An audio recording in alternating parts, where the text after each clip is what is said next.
साथियों नमस्कार। रीट स्पेशल के तहत हम प्रैक्टिस सेट कर रहे हैं। आज हिंदी शिक्षण के लिए हम प्रैक्टिस सेट करेंगे और विभिन्न क्वेश्चनों के माध्यम से सीखने का प्रयास करेंगे। सबसे पहले गद्यांश को देखते हैं और उनके जो गद्यांश के प्रश्न हैं उनको हल करने का प्रयास करते हैं। मेघालय राज्य की एक प्रमुख जनजाति है गारो। गारो लोग स्वभाव से ही शांतप्रिय, परिश्रमी और प्रकृति को प्यार करने वाले होते हैं। इसी गारो समाज के दो महापुरुषों के नाम हैं जा पाजलिन पा और सुंगपा बुंगीपा। गारो समाज इन दो महापुरुषों को बड़ी श्रद्धा से याद करता है। गारो लोग मेघालय में कैसे बस गए, इसके बारे में एक कहानी प्रचलित है। कहा जाता है कि हजारों साल पहले गारो लोगों के पूर्वज चीन और तिब्बत की ओर सुदूर घाटी में इधर उधर भटकते रहते थे। जहाँ खाने पीने का साधन मिल जाता था वहाँ रुक जाते थे। जब भोजन की कठिनाई होती तो नए स्थान की खोज में निकल पड़ते। यह खाना बदोश जीवन कब तक चलता रहा होगा, कुछ सही नहीं कहा जा सकता। भोजन की तलाश में भटकने के अतिरिक्त गारो लोगों को विषम मौसम और जंगली जानवरों का भी सामना करना पड़ता था और इस कारण गारो लोग बहुत परेशान होते थे। उन्हीं दिनों गारो समाज में जा पा जलिन और सुंगपा बुंगीपा का जन्म हुआ था। इन दो महापुरुषों के ने अपने लोगों की परेशानियां को देखा और समझा। दोनों ने गारो लोगों को उस विषम परिस्थितियों से निकालकर कहीं अच्छे स्थान पर ले जाने का फैसला किया। तो गारो जनजाति की क्या विशेषता होती है? केवल परिश्रमी, केवल शांतप्रिय, केवल प्रकृति प्रेमी। तो उपयुक्त सभी गारो जनजाति की विशेषता होती है। परिश्रमी शब्द का पर्यायवाची क्या होता है? मेहनती। विषम का विलोम सम। मेघालय में कौन सी संधि होती है? तो मेघधन आलय, तो मेघालय दीर्घ संधि। खाना पीना में कौन सा समास है? तो द्वंद्व, खाना और पीना। अगले क्वेश्चन की बात करें तो फिर से गद्यांश है और उसे पढ़कर हमें आंसर देना है। तो गद्यांश को आइए पढ़ें। देश प्रेम यदि आत्मा की घटना है तो वह सिर्फ एक ऐसे संस्कृति में पल्लवित होती है जहाँ स्पेस और स्मृति अंतर्गुम्फित हो सकें। मनुष्य और पशु के संबंध की बात तो अलग रही, उन चीज़ों का परस्पर संबंध भी बहुत गहरा हो जो ऊपर से अजीवंत दिखाई देते हैं। पत्थर, नदी, पहाड़, पेड़ आपस में किंतु अपने अंतर संबंधों में वे एक जीवंत पवित्रता का गौरव, एक तरह की धार्मिक संवेदना ग्रहण कर लेते हैं। यह क्या महासंयोग था कि हमारे यहाँ प्रकृति के इन आत्मीय उपकरणों के प्रति लगाव ने देशभक्ति की भावना को जन्म दिया, जो राष्ट्र की सेकुलर और संकीर्ण अवधारणा से बहुत भिन्न था। क्या भारत का कोई ऐसा कोना है जहाँ रामायण, महाभारत और पौराणिक कथाओं के प्रतीक मनुष्य को अपने जीवन की अर्थवत्ता पाने में सहायक नहीं होते? यदि एक भूखंड में जीता हुआ व्यक्ति एक रूपक में अपने होने का प्रत्यक्षीकरण करता है तो यह वही संभव हो सकता है जहाँ भूगोल की देह पर संस्कृति के स्मृति स्थल अंकित रहते हैं। तो पत्थर को छूते हुए कोई देवता, नदी का स्पर्श करते ही कोई स्मृति, पहाड़ पर चढ़ते हुए किसी पौराणिक यात्रा की अंतरकथा ऐसे पदचिन्ह हैं जिन पर कदम रखते हुए हम अपनी जीवन यात्रा को तीर्थ यात्रा में परिणित कर लेते हैं। अतीत में देश के प्रति यह भावना अन्य देशों में भी देखी जा सकती है, जहां देश प्रेम का गहरा संबंध संस्कृति और परंपरा की स्मृति से जुड़ा था। मुझे तार्कोवस्की की फिल्म मिरर की याद आती है, जिसमें एक पात्र पुष्किन का पत्र अपने एक मित्र को पढ़कर सुनाता है और उस पत्र में पुष्किन रूस के बारे में जो कुछ अपने उद्गार प्रकट करता है वे एक अजीब तरह का आध्यात्मिक उन्मेष लिए हुए हैं। वह लिखते हैं, एक लेखक होने के नाते मुझे कभी कभी अपने देश के प्रति गहरी झुंझलाहट और कटुता महसूस होती है, लेकिन मैं सौगंध खाकर कहता हूँ, मैं किसी भी कीमत पर अपना देश किसी और देश में नहीं बदलना चाहूँगा, ना ही अपने देश के इतिहास को किसी दूसरे इतिहास में परिणत करना चाहूँगा। जो ईश्वर ने मेरे पूर्वजों के हाथों में दिया था, शब्द पुष्किन के हैं। अपने देश मदर रसिया के बारे में, लेकिन उनमें देशभक्ति का ऐसा धार्मिक आयाम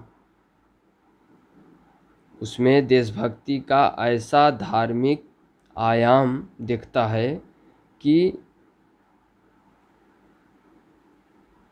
जिसमें हमें विवेकानंद, श्री अरविंद और गांधी की भावनाएं प्रतिध्वनित होती सुनाई देती हैं, जो उन्होंने समय समय पर गहरे भावोन्मेष के साथ भारत भूमि के प्रति प्रकट की थी। तो आइए आंसर को करते हैं। हमारे यहाँ किस चीज़ के प्रति आत्मीयता ने देश प्रेम को जन्म दिया? तो प्रकृति। पुष्किन के शब्द में किसके बारे में है? तो मदर रसिया के बारे में। भूगोल की देह पर संस्कृति को के क्या अंकित होते हैं? तो स्मृति स्थल। पत्र लेखक को एक लेखक के रूप में अपने देश के प्रति क्या महसूस होती है? अपार प्रेम, अपार श्रद्धा, झुंझलाहट और कटुता। कुछ भी नहीं, तो झुंझलाहट और कटुता। एक भूखंड में जीता हुआ व्यक्ति निम्नलिखित में अपने होने का प्रत्यक्षीकरण करता है। एक उपमा, एक बिंब, एक अलंकार, तो एक रूपक के रूप में। भाषा कक्षा में समावेशी वातावरण का निर्माण करने के लिए जरूरी है, तो बच्चों को विविध भाषाओं को पढ़ाया जाए और उस पर केंद्रित किया जाए, उन पर ध्यान केंद्रित किया जाए। उच्च प्राथमिक स्तर पर हिंदी भाषा शिक्षण का सर्वाधिक संबंध है, तो हिंदी की व्याकरणिक व्यवस्था को जानने से।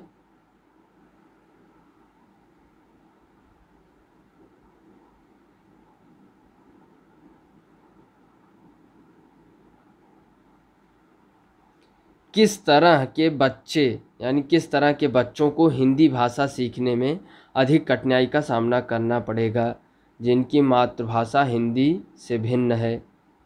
भाषा शिक्षण की किस विधि में मातृभाषा को मध्यस्थ नहीं रखा जाता? तो भाषा शिक्षण की किस विधि में मातृभाषा को मध्यस्थ नहीं रखा जाता? तो प्रत्यक्ष विधि में। अनुस्वार एवं अनुनासिक का प्रयोग करने संबंधी त्रुटियों को दूर किया जा सकता है, तो कैसे दूर किया जा सकता है? स्वयं सही उच्चारण का आदर्श प्रस्तुत करके। मौन पाठन का मुख्य उद्देश्य है, तो मौन पाठन का मुख्य उद्देश्य क्या होता है? गहन अर्थ ग्रहण करना, यानी उसकी जो प्रसंग है, जो उसके भाव हैं, उसको गहन रूप में उसका ग्रहण करना। तो मौन पाठन का उद्देश्य, मौन पाठन का गहन अर्थ ग्रहण करना। प्राथमिक स्तर पर भाषा की पाठ्यपुस्तकों में किस तरह की रचनाओं को स्थान दिया जाना चाहिए? तो ऐसी रचनाएं जो बच्चों के परिवेश से जुड़ी हों और जिनमें भाषा की अलग अलग छटाएं हों। विद्यालय में एक से अधिक भाषाओं का शिक्षण, तो ये क्या होता है? बहुभाषिकता और राष्ट्रीय सद्भाव का प्रसार करता है। अगले क्वेश्चन की बात करें तो मौखिक भाषा का आकलन सर्वोत्तम तरीका है, तो अनुभव बांटना व बातचीत। तो ये जो है मौखिक भाषा के आकलन का सर्वोत्तम तरीका है। भाषा नियमों द्वारा नियंत्रित का माध्यम भर नहीं है, बल्कि यह हमारी सोच को भी निर्मित करता है। तो भाषा नियमों द्वारा नियंत्रित संप्रेषण का माध्यम भर नहीं है, बल्कि यह हमारी सोच को भी निर्मित करता है। सरल वाक्य का चयन करना है, तो सरल वाक्य दिए हैं 4 ठू, उसमें हमें चयन करना है। पहला है कि गुरुजी कक्षा से बाहर गए नहीं कि बदमाश लड़कों की बन आती है। वर्षा ऋतु में प्रकृति की सुषमा में निखार आ जाता है। शशि तो आ गई किंतु उसका पति नहीं आया। जो स्वभाव से कायर है वह किसी कठिनाई का सामना नहीं कर सकता। तो वर्षा ऋतु में प्रकृति की सुषमा में निखार आ जाता है, तो वर्षा ऋतु में, तो इसमें उद्देश्य और विधेय दोनों साथ हैं, तो ये जो है हमारा सरल वाक्य है। अगले बात करें तो मैं घर पहुंचा ही था कि पिताजी आ गए। ठंड में गर्म कपड़े पहनने पड़ते हैं, किंतु गर्मी के हल्के कपड़े भी आते हैं। अगले वर्ष हमारी कंपनी आयात के क्षेत्र में अनेक अग्रणी कंपनियों से आगे होगी। जो व्यक्ति अपने परिवार का नहीं है वह किसी का नहीं हो सकता। जो अपने परिवार का नहीं है तो वह किसी का नहीं हो सकता। तो इसमें से हो जाएगा कि अगले वर्ष हमारी कंपनी आयात के क्षेत्र में अनेक अग्रणी कंपनियों से आगे होगी। तो इसमें उद्देश्य और विधेय दोनों का सामंजस्य और दोनों साथ हैं, तो क्या हो जाएगा, सरल वाक्य। अगले में देखें, तुम चाहे तो समझो गुरुजी को सब मालूम है। तुम चाहे जो समझो गुरुजी को सब मालूम है। मनमोहन और श्याम परस्पर मित्र हैं, पर दोनों के बच्चे आपस में लड़ते हैं। तो तुमने अपने मित्र को धोखा देकर अपनी तबाही को निमंत्रित किया है। सिंधु नदी पाकिस्तान में है और ब्रह्मपुत्र हिंदुस्तान में है। तो इसमें से क्या हो जाएगा, तुमने अपने मित्र को धोखा देकर अपनी तबाही को निमंत्रित किया है, यानी धोखा भी दिया, तुरंत तबाही को निमंत्रित कर दिया। तो उद्देश्य और विधेय साथ हैं, तो इसमें से हमारा सी सही हो जाएगा। मुहावरे और लोकोक्ति का विकल्प देना है। बोए पेड़ बबूल का ताम कहाँ से होए, बुरे काम का फल अच्छा नहीं हो सकता। पानी पीकर जात पूछना, काम निकलने के बाद सोचना। श्याम ने गाना गाया वाक्य में प्रयुक्त है, तो श्याम ने गाना गाया होगा, तो इसमें भी संदेह है, तो संदिग्ध भूत। रिक्त स्थान की पूर्ति करना है। प्रत्येक प्रश्न 4 संभावित उत्तर दिए गए हैं, तो प्रत्येक प्रश्न के लिए 4 संभावित उत्तर दिए गए हैं। प्राण शब्द वचन में प्रयोग होता है, तो बहुवचन में प्रयोग होता है। शुद्ध वाक्य का चयन करना है। बाघ और बकरी एक घाट पर पानी पीते हैं, तो बाघ और बकरी एक घाट पर पानी पीते हैं। बाघ और बकरी एक घाट पर पानी पीती हैं। बाघ और बकरी घाट एक पर पानी पीते हैं। बाघ और बकरी एक घाट पर पानी लेते हैं, तो बाघ और बकरी एक घाट पर पानी पीते हैं। ये विकल्प ए सही हो जाएगा हमारा।